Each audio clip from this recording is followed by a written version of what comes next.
Después de un tiempo te construyes una armadura. Cuando has pasado por algo así, aprendes muy rápido que tienes que protegerte. Y a veces eso se logra tras endurecerte por el suceso. Todo empezó anoche como una parada de tráfico rutinaria. Aún hoy en día, pensar en ello me resulta difícil. Todavía hay algunas cosas que no he recuperado tras esa noche. Y ahora sé que tu vida puede cambiar muy rápido. Esta es una imagen tomada por una cámara del cajero de servicio para coches. Estas cámaras solo tomaban una foto cada 14 segundos, así que en los 14 segundos entre cada foto no se podía ver absolutamente nada. Fue duro ver las imágenes, porque sabía lo que había pasado. Fue duro saber que era tu amigo y compañero de trabajo.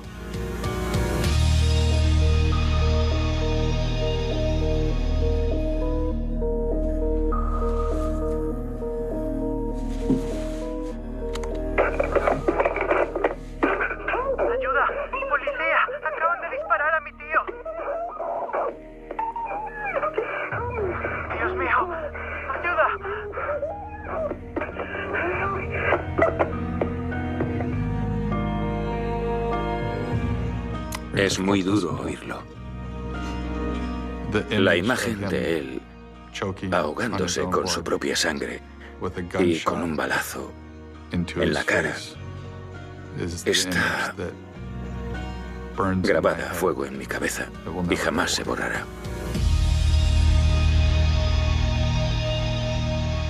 El 27 de diciembre de 1993, un crimen en Manhattan Beach, California, cambió la vida de 3 personas.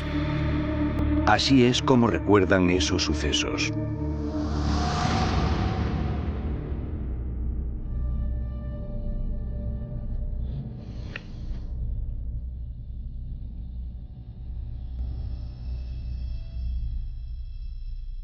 Cada vez que veía a Martin de uniforme, me hacía sonreír, porque estaba guapísimo vestido así, y se notaba lo orgulloso que estaba de llevarlo. Le encantaba ser agente de policía. Pam Schulz, prometida.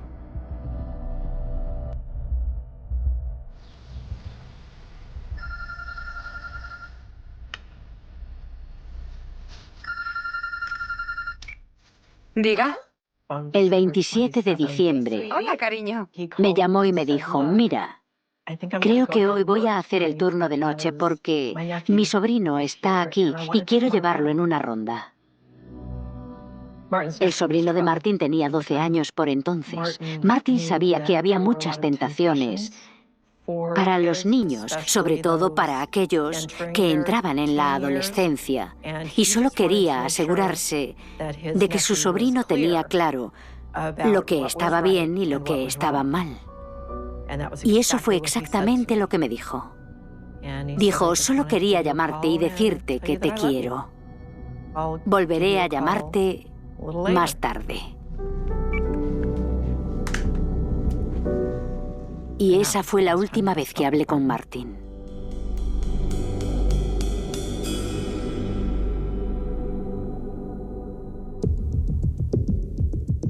Aunque han pasado 26 años, la angustia continúa. Los pensamientos siguen ahí. Y las pesadillas permanecen. Tim Things, agente de patrulla. En 1993 llevaba poco más de un año en el cuerpo de policía de Manhattan Beach y trabajaba como agente de patrulla. En aquel momento, Martin era mi mentor en todo lo que hacía. En la vida, como persona y después como agente de policía. El 27 de diciembre salí a patrullar la ciudad y de repente empezaron a salir unos gritos por la radio.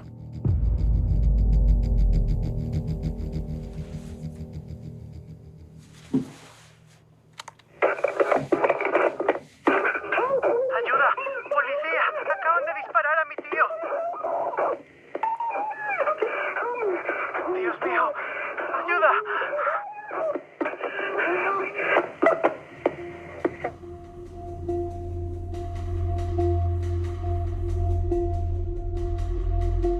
En ese momento no lo entendí. Lo único que oía eran gritos en la radio. Es muy duro oírlo. Pero me evoca otras emociones. Más emociones de ira que de tristeza. Porque sé cuál es el resto de lo que sucede después. A los gritos le sigue un aviso de disparos en el aparcamiento de un centro comercial. Estaba a solo 1,5 manzanas de distancia. Encendí las luces y las sirenas y me dirigí al centro comercial. Cuando me detuve, no sabía lo que me iba a encontrar. Estaba oscuro, pero capté las luces rojas y azules por el rabillo del ojo. Miré hacia la derecha y vi un coche de policía con las luces superiores encendidas. Supe que era el coche de Martin y que él estaba tirado detrás. Fue como, Dios mío, ya sabes, ¿qué ha pasado?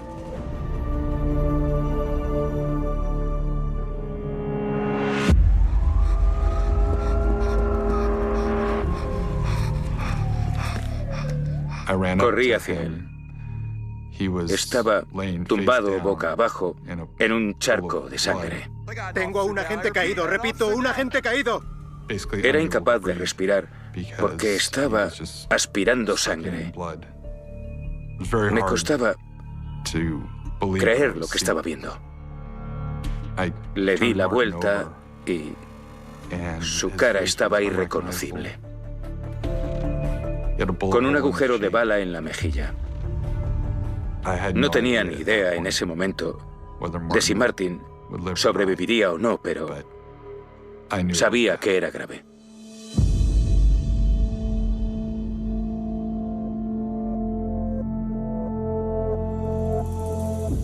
Ver a mi compañero en esa situación fue algo que jamás pensé que vería en mi vida. El dolor que vi, esa es la parte de la que más me cuesta hablar. Ojalá le hubiese dicho que estaba allí con él, porque no sé si sabía que había alguien a su lado. Solo espero que sintiese que le cogía de la mano, pero no lo sé. Entonces es cuando Tim oye los mismos gritos de la llamada de radio. Miré hacia un lado y vi al sobrino de Martin gritando de modo incontrolable. Miraba a su tío y gritaba. Yo miraba a Martin y veía que se moría, pero alzaba la vista y veía a su sobrino gritando y que necesitaba ayuda. El agente de policía que llevo dentro estaba dividido. Y entonces fue cuando tuve que apartar al sobrino de Martin a un lado para alejarle de aquello que estaba viendo.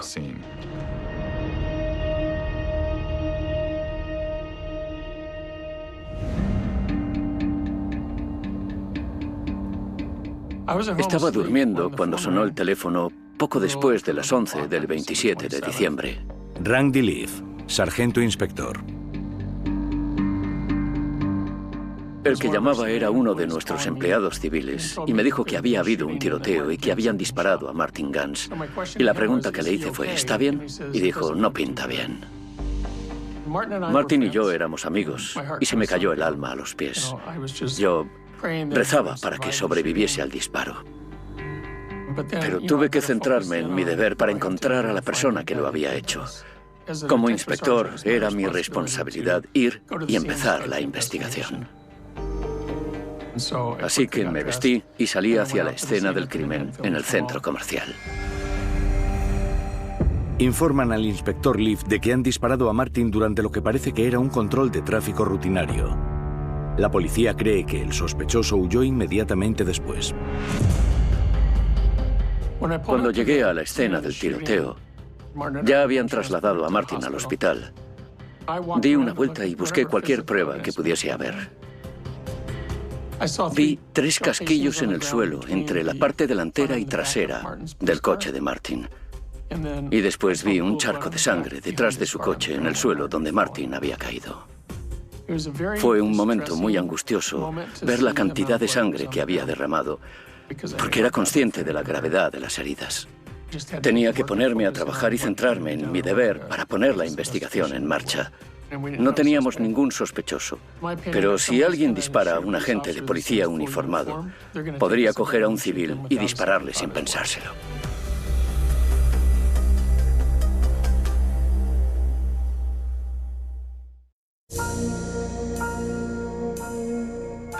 Cuando empezamos a acordonar la escena del crimen, yo todavía seguía en estado de shock. Uno de mis compañeros se me acercó y dijo, Martin ha muerto. Y sentí un dolor intenso. Poco antes de la medianoche del 27 de diciembre, el agente Martin Ganz sucumbe a causa de sus heridas de bala. La imagen de él ahogándose con su propia sangre, con un disparo en la cara, es una imagen que tengo grabada en la cabeza y nunca desaparece. Era una situación irreal para un agente de 23 años, con muy poca experiencia en la vida y patrullando. Me quedé paralizado. Entonces fue cuando me di cuenta de que las cosas nunca volverían a ser iguales para mí.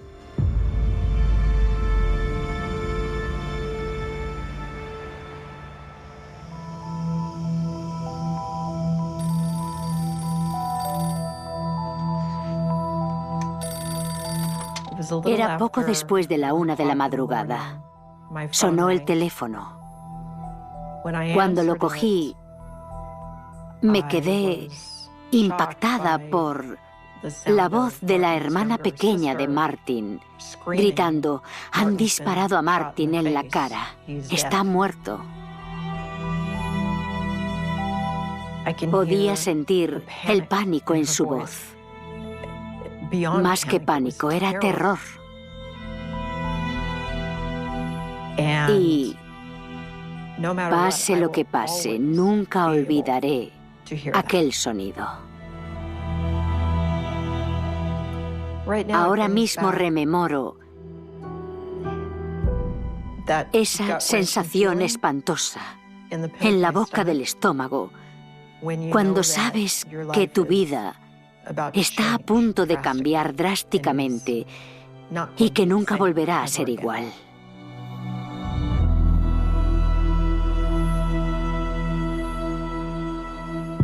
Los agentes llegan a la casa de Pamela en cuestión de minutos. Yo no dejaba de insistir.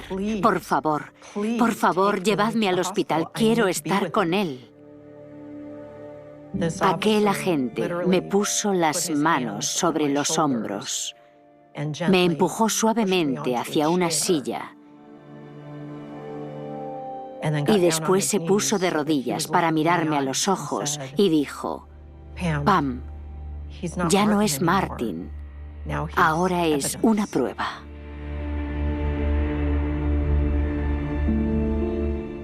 No dejaba de pensar que, si hubiese sido yo, él habría hecho lo imposible por estar allí para mí.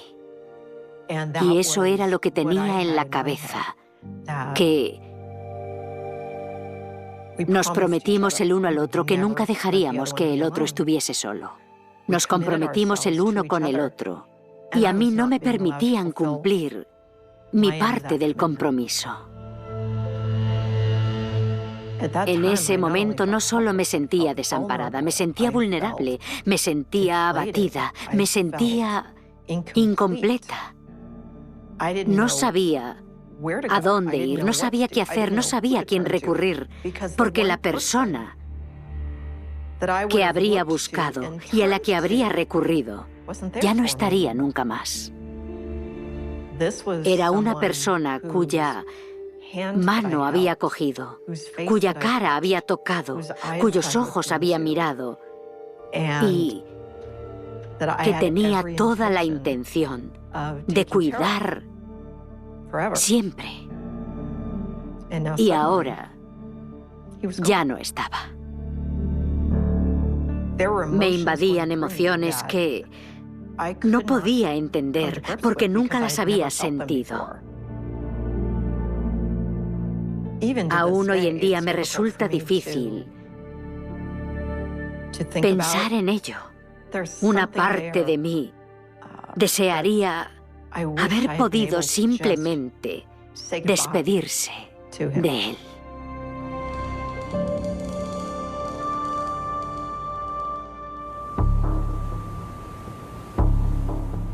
A la mañana siguiente, los otros inspectores y yo empezamos a hablar con los testigos para intentar crear un perfil del sospechoso y así poder dar con él cuanto antes. Los inspectores se centran en el único testigo que pudo ver la cara del asesino, el sobrino de Martin, de 12 años. Mira, tienes que contarme todo lo que has visto. Como resultado de lo que había pasado esa noche, el sobrino de Martin tenía mucho miedo de que el sospechoso diese con él y lo matase también por ser testigo de lo sucedido. ¿Y si me encuentra? No, no te va a encontrar, te lo prometo. Fue cauteloso a la hora de hablar de ello por sus miedos, pero logramos obtener respuestas para las preguntas. El sobrino de Martin dice que poco después de las 11 de la noche, este había parado a alguien en el aparcamiento del centro comercial. El chico nos describió que Martin se acercó al coche y que estuvo hablando con el conductor del coche durante un tiempo sobre 1 o 2 minutos. Y el hombre sacó el brazo y disparó a Martin.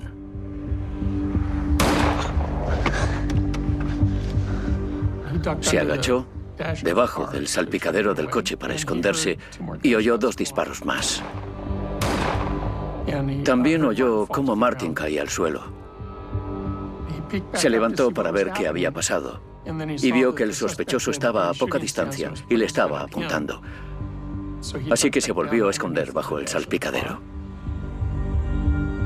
Después oyó al sospechoso volver a meterse en su coche e irse. Y fue cuando cogió la radio y pidió ayuda. ¡Ayuda! ¡Que alguien me ayude! La policía desconoce por qué el autor del crimen disparó a Martin, pero su sobrino pudo ver de cerca al asesino de su tío. El departamento del sheriff solicitó a un dibujante forense que hiciese un retrato robot. Después, el sobrino de Martin hizo un buen trabajo describiendo al dibujante lo que había visto. Eso le permitió crear este retrato. Sabíamos que era un varón asiático de unos 20 años de pelo corto y oscuro, y nos dio una idea del aspecto de aquel hombre.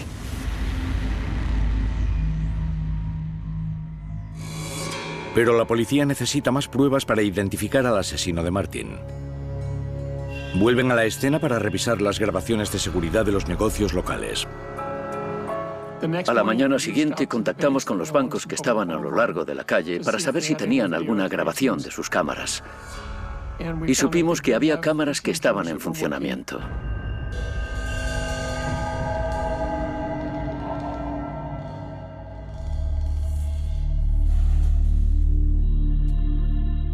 Esta es una foto de una de las cámaras del servicio para coches del banco donde dispararon y asesinaron a Martin.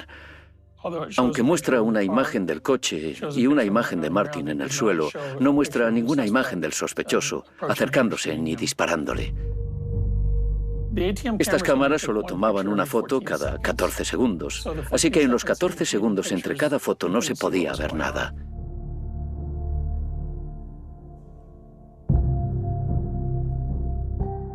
Fue muy duro ver las grabaciones de las cámaras del cajero, porque sabía lo que había pasado ahí. Las grabaciones de seguridad proporcionan una pista crucial sobre el asesino. Al revisar las grabaciones de las cámaras de seguridad, Solo había imágenes del panel lateral trasero del coche desde un ángulo. Y mientras se acercaba había otras de la parte delantera mientras llegaba a donde se paró. Pero no había ninguna imagen del coche entero. Y por supuesto, tampoco del sospechoso. Pero logran determinar la marca del coche, un Daihatsu Charade. El departamento de vehículos tiene 2.000 registrados solo en el sur de California. Era muy difícil y me quedo corto. Era casi como intentar buscar una aguja en un pajar, sin saber siquiera qué aspecto tiene la aguja.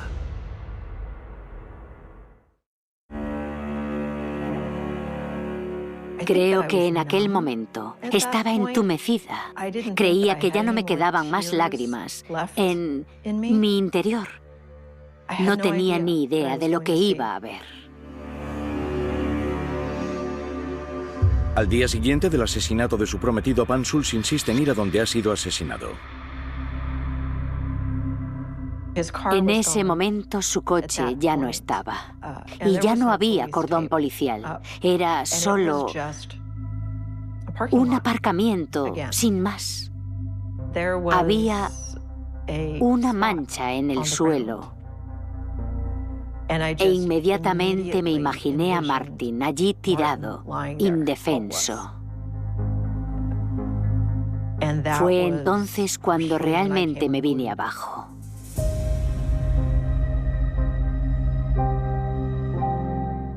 Recuerdo que me caí de rodillas y ver lo que creía que había sido sangre en el suelo lo hizo muy real. Dios mío, realmente le han disparado, realmente ha perdido sangre y realmente ya no está aquí. Sentí su pérdida. Se volvió muy real para mí. Un par de días después entierran al agente Martin Ganz.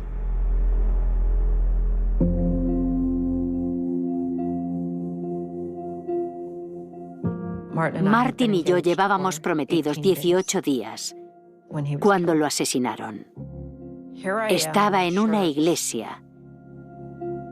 En lugar de estar en una iglesia celebrando mi boda con él, en vez de eso estaba viendo su ataúd. Y no entiendo cómo es posible que no vaya a volver a verlo.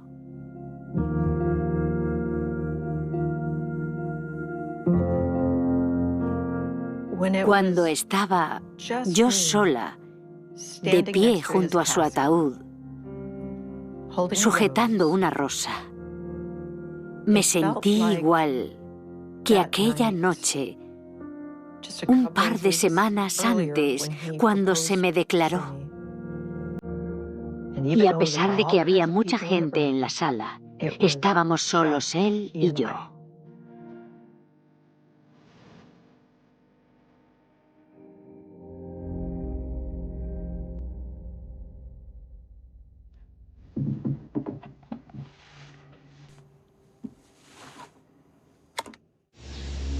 Martin Ganz es el primer agente de Manhattan Beach en morir asesinado en acto de servicio. ¡Y fuego! Los oficiales saludaron a su compañero caído con lágrimas en los ojos.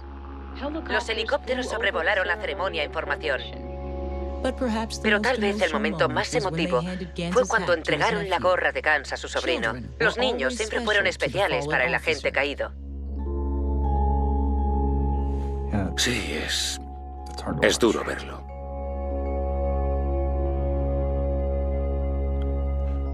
Me remonta a 1993.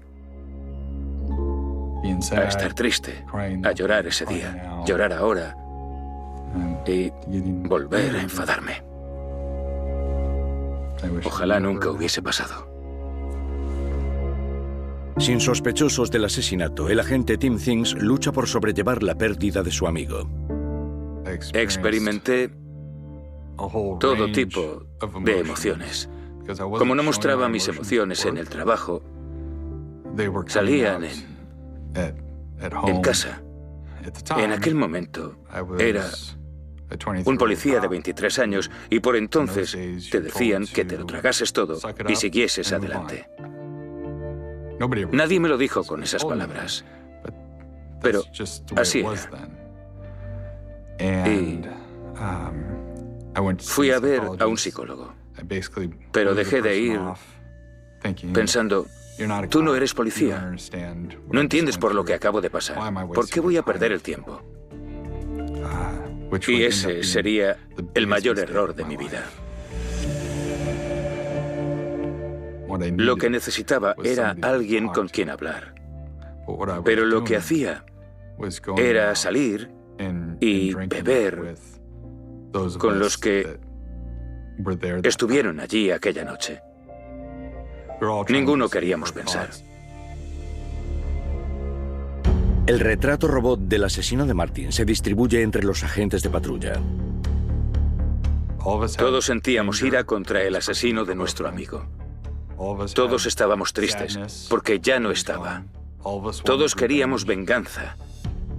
Cogíamos el papel y lo sujetábamos con gomas en el parasol sobre la cabeza, en el asiento del conductor del coche. Y cuando conducíamos por ahí durante nuestro turno, podíamos mirar fácilmente hacia arriba y ver a quién estábamos buscando. El subidón de adrenalina daba miedo. Y las imágenes de Martin me volvían a la cabeza. Allí en el suelo, muriendo desangrado. Así que había adrenalina, había ira, había miedo. ¿Es él? ¿Es ese el asesino? Quería encontrar a esa persona. 2 semanas después del asesinato de Martin, su asesino todavía sigue suelto. La policía hace público el retrato robot y pide la colaboración ciudadana. Según los testigos, el sospechoso es un varón asiático a finales de la veintena. Este retrato robot ha sido distribuido entre los agentes de la ley de todo el estado. Un crimen como este, un agente de policía asesinado en Manhattan Beach, fue algo importante. Los ciudadanos querían ayudar a resolverlo casi tanto como nosotros. Eso quedó demostrado con las llamadas que recibimos en la comisaría. No recuerdo cuántas recibimos al día, pero tuvimos más de 2000 pistas durante la investigación. Tuvimos que ir a localizar a esas personas y averiguar si lo habían hecho o no. Era agobiante intentar seguir pista tras pista sin saber, cada vez que seguías a alguien, si darías con un asesino de policías. El inspector Leaf se centra en pistas sobre personas con pasados delictivos. Mi idea preliminar fue que la primera vez que alguien comete un crimen no va a ser disparar y matar a un agente de policía. Lo primero que buscaría serían delincuentes violentos, personas que ya habían mostrado un pasado violento.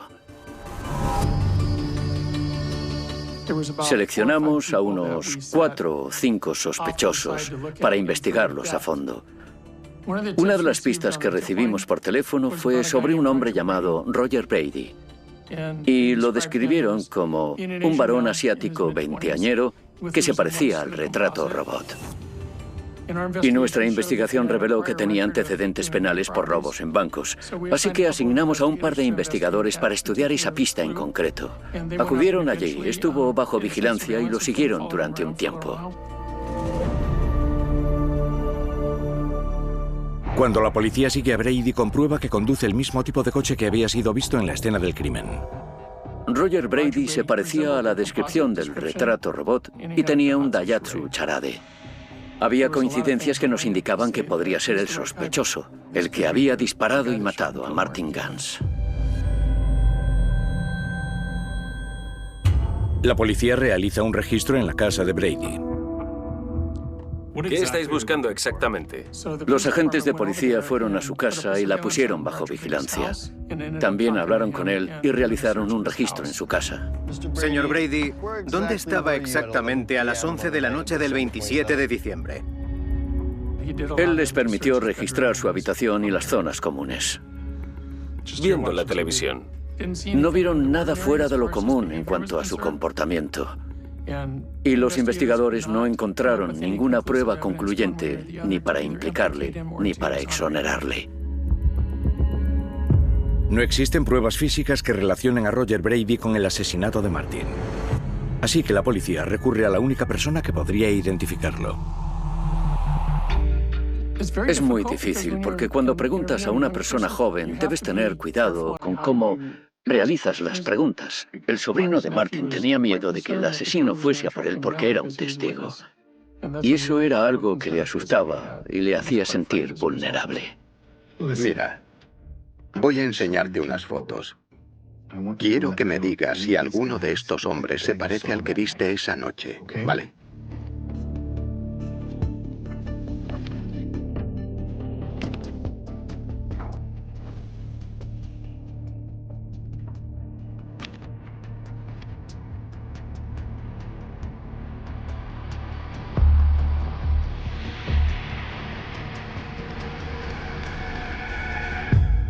Lamentablemente, en esa reunión no logramos una identificación definitiva de Roger Brady. Es muy frustrante no tener pistas que seguir y no saber hacia dónde vas en la vía de la investigación.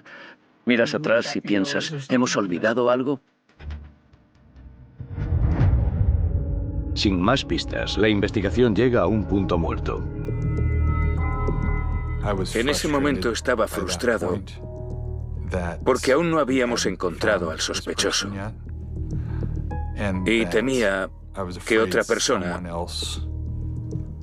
fuese asesinada por ese monstruo.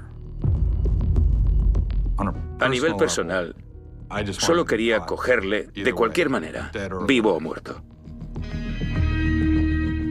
Sentía que cuando llegase el momento, fuese como fuese, que iba a ser violento.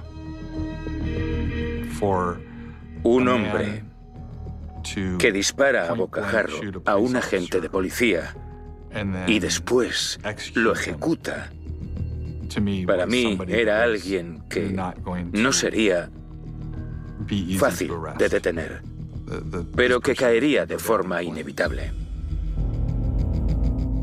¿Por qué has usado la palabra ejecutar? Porque él fue ejecutado. Intentó huir para protegerse. Pero el sospechoso lo siguió, se puso al lado de Martin y lo ejecutó a bocajarro. Como amigo de Martin y como agente de policía, eso hace que me enfade.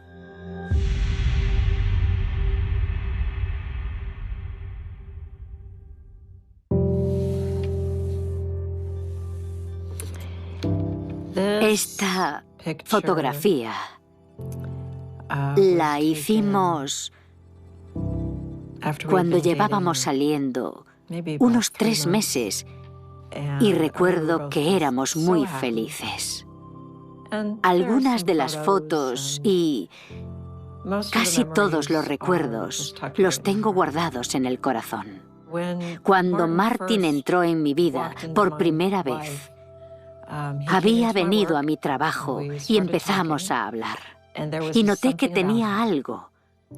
No sabía exactamente lo que era, pero noté que tenía algo y sabía que no querría olvidar su nombre. Así que después de que se fuese, escribí su nombre en un papelito y lo pegué en mi cajón. Y aún lo tengo.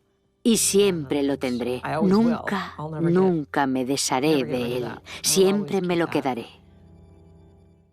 8 meses después del asesinato de Martin Ganz, la policía no está más cerca de encontrar a su asesino. Cuando te paras a reflexionar sobre lo que pasó, piensas, ¿qué hemos pasado por alto? Así que fueron momentos difíciles en los que mirábamos atrás y decíamos, ¿cómo no lo hemos cogido? Inspector Leaf. 9 de agosto de 1994. Casi un año después del asesinato de Martin, el inspector Leaf recibe una llamada que lo cambia todo. La policía de Oregón ha identificado a un nuevo sospechoso. El sospechoso, un hombre asiático que llevaba un pasamontañas, sacó una pistola y obligó al empleado a entregarle el dinero. Tenía un Daihatsu Charade, una pistola del calibre .380 y era un hombre asiático en la veintena. Después disparó a una mujer que acababa de comprar leche de camino a casa. Todo señalaba que podría ser nuestro hombre.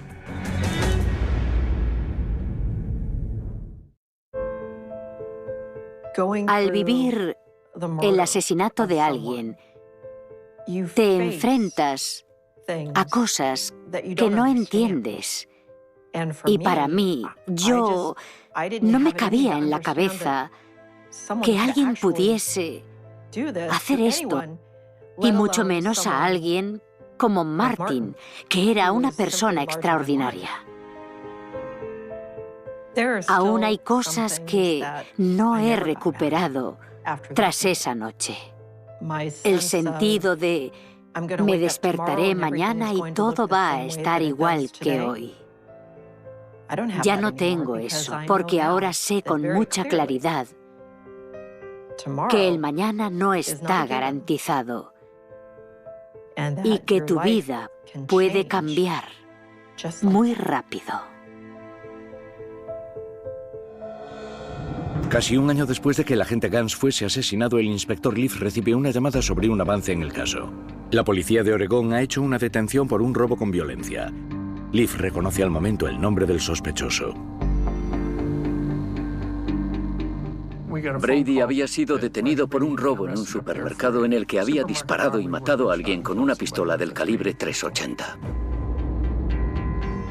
Fuimos hasta Oregón a seguir con nuestra investigación. Llevamos a nuestros expertos en balística para analizar la pistola que habían encontrado. Los casquillos de aquella pistola coincidían sin duda con los que había en la escena de nuestro caso. La pistola que tenía Roger Brady cuando lo detuvieron era la que había matado a Martin Gans. Estaba claro que teníamos a nuestro asesino. Tras la detención de Roger Brady, el inspector Leaf desearía haber tenido más pruebas en su investigación original.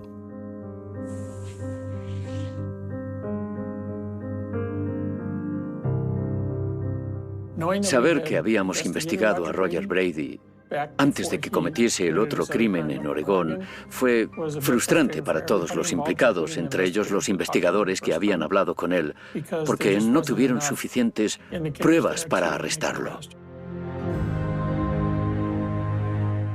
Fue un alivio que le hubiésemos cogido, pero también sucedió de una manera trágica. Fue lamentable que hubiese seguido asesinando y que hubiese matado a una persona e intentado matar a otra antes de llevarle ante la justicia.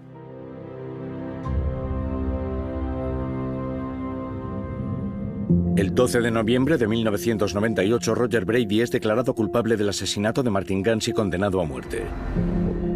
Roger Brady permanece en el corredor de la muerte.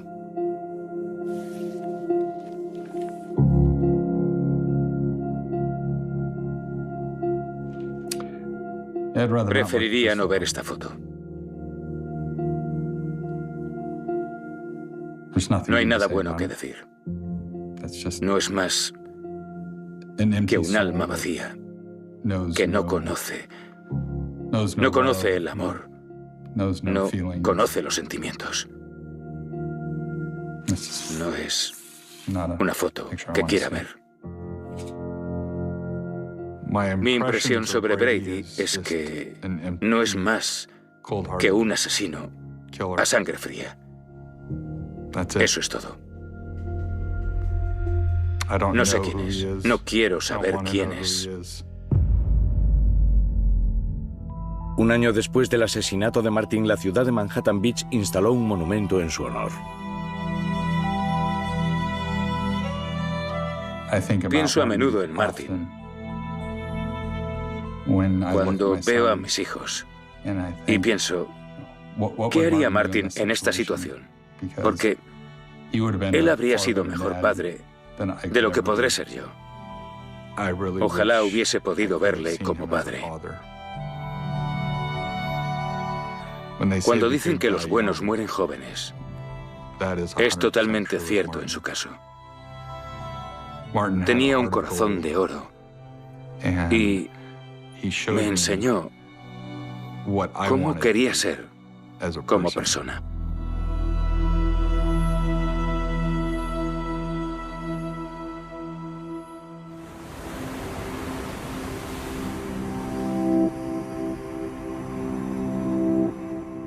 Creo que mi peor momento fue el día después del primer aniversario. La gente no dejaba de decirme que dejase pasar un año, solo un año y sería diferente. Y el 28 de diciembre de 1994, cuando me desperté y no me sentí diferente al día anterior, fue muy duro para mí. No me sentía mejor, seguía sufriendo, seguía sola. Martin seguía muerto y seguía siendo duro. ¿Y si no hubiesen asesinado a Martin? ¿Y si nos hubiésemos casado? ¿Tendríamos 3 hijos? ¿Cómo serían? Por supuesto que pienso en esas cosas, pero lo que no hago es obsesionarme con esas cosas, porque también creo que todos los caminos me llevaron a donde estoy ahora. Y soy quien soy hoy, en gran parte por lo que pasé en aquel momento.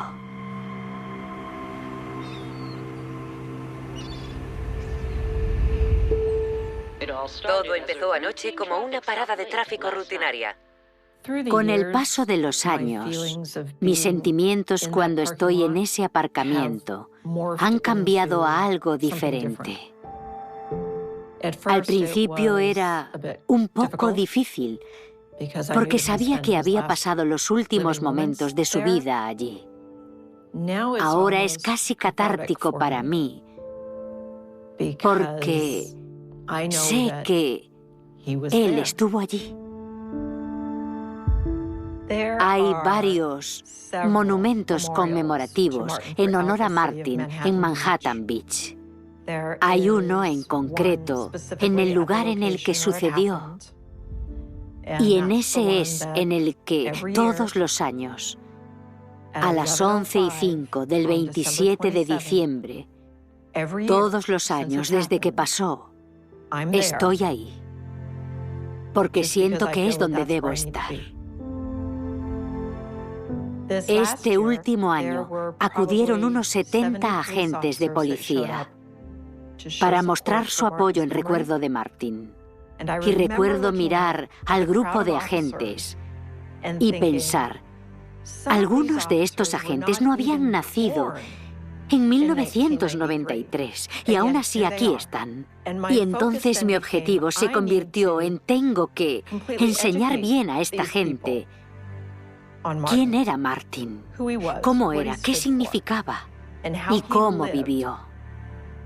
Lo cual es igual de importante, si no más, que cómo murió. Así que ese es mi objetivo ahora.